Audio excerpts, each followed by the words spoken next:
Hello students, in the last class we have discussed a bit of series and parallel circuits. Now this is a series circuit. You can see this is the battery from which current is coming out and is entering the load. These are the three loads where current is used. So the current from here enters to the first load, then to the second and then to the third. So there is only one pathway for the passage of current. There is no other pathway. If you want to switch off this, all will be off. If you want to switch on, all will be on. There is no pathway for different. Okay, this is series circuit. Now this is parallel combination. Here each load has a different pathway for current. If you put one switch here, these two will, if current is not flowing in this segment, no problem, current will flow in this. If the current is not flowing into these two, the current will go in this. So there is no such obstruction. The current can flow through any of the devices. Okay? Acha. So in parallel circuit, there is more than one pathway for electric current to flow between the terminals. If a component is in the one of the paths do not work, charges continue to flow the other path. If suppose for any reason current is unable to go in this way, then it can go in this or this way. Okay, so there are too much options for the current to go, but in series there is no such option. There is only one pathway. So this is the difference between series and parallel combination. Okay, so in the question answers, I will give you one tabular form. The difference, you know, don't worry, that I will write the difference between series and parallel combination. It is not given in the book, but I will give it to you. Acha. You must have seen Diwali is coming, and you all put lights in your homes, and you see that by one switch you can put all the lights on.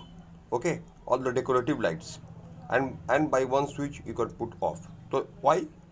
Because they are all in series. Okay, but in our homes we don't do this. We have different switches for fan, tube light, bulb, TV. Okay, why? Because they are all connected in parallel. So this is the difference. Battery. A cell has a voltage of 1.2 to 1.5 volt and produces a small current. Okay, a single cell produces a small current. So if we want a large amount of current, then what we do? We group the cells. Okay, and this grouping of cells is called battery. Okay, so battery is nothing but grouping of the cells. Okay, acha.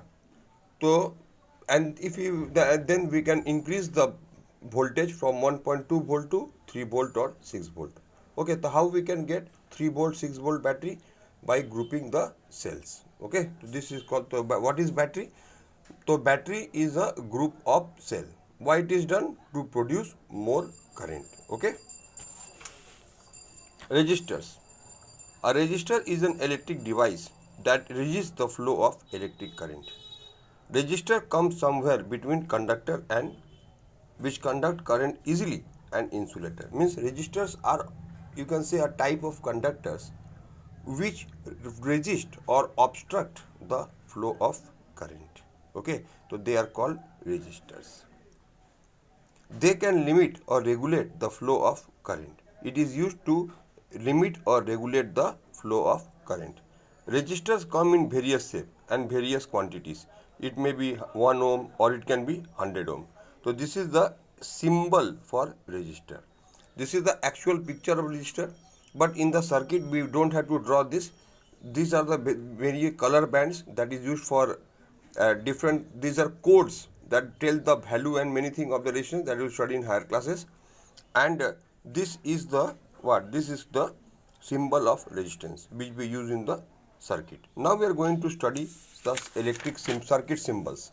Okay, suppose this way the bulb is glowing and this way the bulb is switched off. Cell, this one big and small line denotes cell. Big means positive, small means negative. Battery, similarly we have a collection of cell. If we have only one, it is cell. It is 2 or 3 or more, then it is called to be battery. See, if the circuit is broken here, line is discontinued, so it is called open cell. Open circuit. So open circuit means no current is flowing through it. And if the line is continuous, then what we'll say? We will say it is closed circuit. Okay. This is wire. Straight line means wire. Resistor. So these are the. And now the next topic. So please go through these symbols. It will come in the exam to draw the symbol. Good and bad conductors of electricity. Now this is very good. This is very easy thing, you know. Good conductors are what? That conduct electricity. Why? Because they have a large number of free electrons. Example, metals. As you know, silver is the best conductor. After that, we are having copper, aluminium, iron. So these are some metal conductors. Okay, silver, copper, aluminium, iron, and also some non-metal conductor like graphite. These also conduct electricity. And bad conductor or insulators are what? Those substances that do not conduct electricity. For example, the plastic. This is the plastic pen, the plastic, the rubber, the glass, wood. These things what? These are called insulator. Paper also. Acha. Actually, pure water is also an insulator.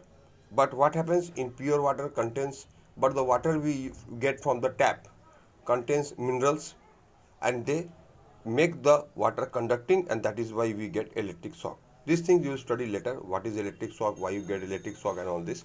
This you will study in higher classes. Acha, so examples of conductor and insulators are given.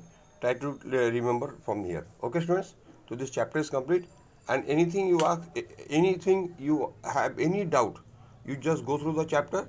In the next class I will give you the question answer, and any doubt you have you can ask me in the next live class. Okay students, have a nice day.